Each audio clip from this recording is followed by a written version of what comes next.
सूर्यकोटि समप्रभ। नमस्कार, मैं आपका बहुत बहुत स्वागत करता हूँ अपने चैनल पे।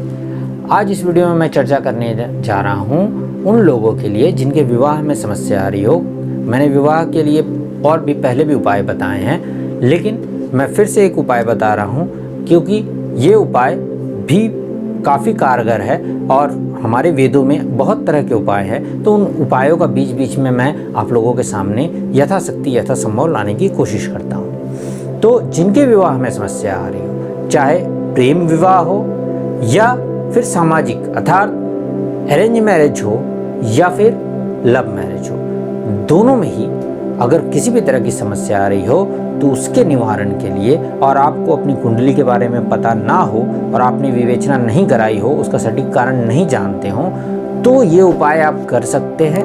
इस उपाय करने से बहुत लोगों को मैंने लाभान्वित होते हुए देखा है और मेरे कई क्लाइंट इस उपाय को करने के बाद उनकी कई समस्याओं का समाधान, उनके विवाह में आ रही समस्याओं का एक एक करके समाधान होते हुए देखा है। तो आइए सीधे आते उपाय पर। उपाय क्या है?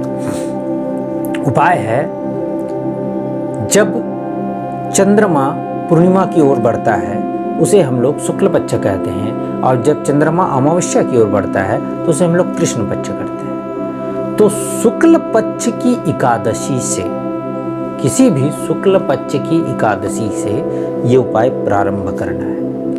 करना क्या है वो ध्यान से सुनिएगा।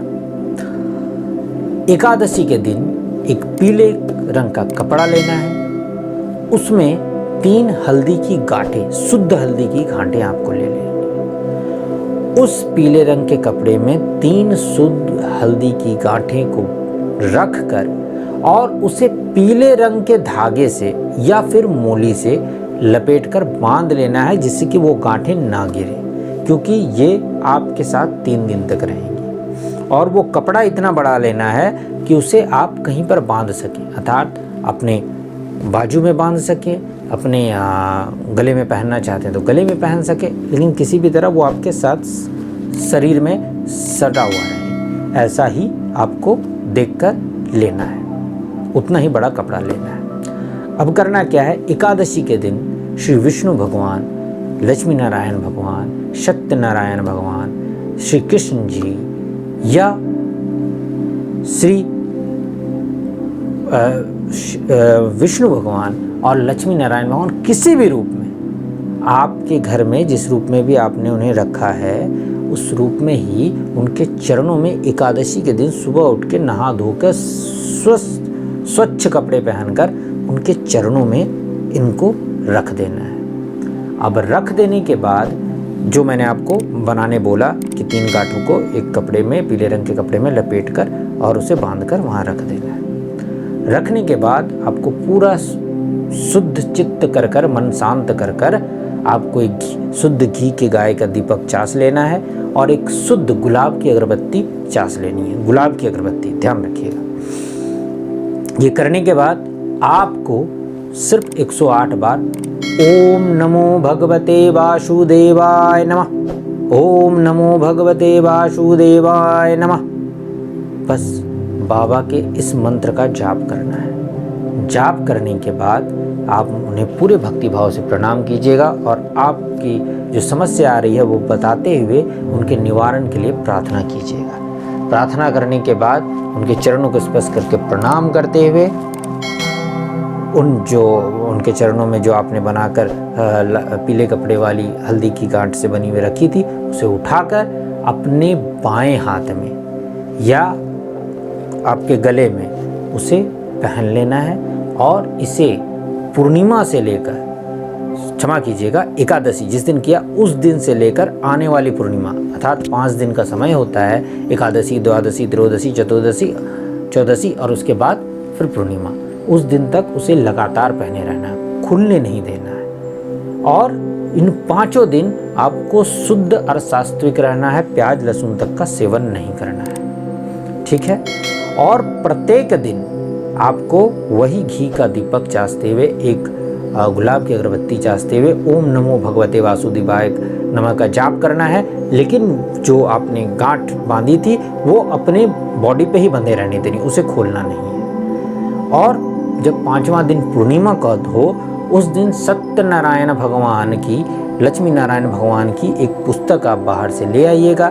यदि किसी ब्राह्मण को बुलाकर आप सत्यनारायण भगवान की कथा करवा सके तो बहुत अच्छा। यदि आप खुद करना चाहें तो पुस्तक ले आइएगा, उसमें पूरी विधि लिखी है। उस विधि से उनके कथा का पाठ करते हुए, उनको नैवेद्य चढ़ाते हुए, फूल चढ़ाते हुए यथाशक्ति यथासंभव पूजन कीजिएगा। और प्रत्येक दिन के जैसे शुद्ध गाय के दीपक को चासते हुए, गुलाब की अगरबत्ती जलाते हुए पूजन कीजिएगा। उचित ज़्यादा यही होगा कि किसी ब्राह्मण को बुलाकर आप उस दिन सत्यनारायण भगवान की पूजन कराएं। हालांकि आपने जो उपाय किया है इसके बारे में आपको किसी को नहीं बोलना है, लेकिन पूजन आप करवा सकते हैं। जब आपकी पूजन हो जाए तब सत्यनारायण भगवान का प्रसाद ग्रहण कीजिएगा और अपनी मनोकामना उनके सामने रख दीजिएगा। उसके बाद जब संध्योपरांत, जब शाम हो जाए, सूर्यास्त हो जाए, उन गांठ को आपको खोलना है। और खोलने के बाद उसे किसी भी लक्ष्मी नारायण भगवान के मंदिर, विष्णु भगवान के मंदिर या श्री कृष्ण जी के मंदिर, घर के आसपास या दूर कहीं पे भी आप पहले से खोज के रखिएगा।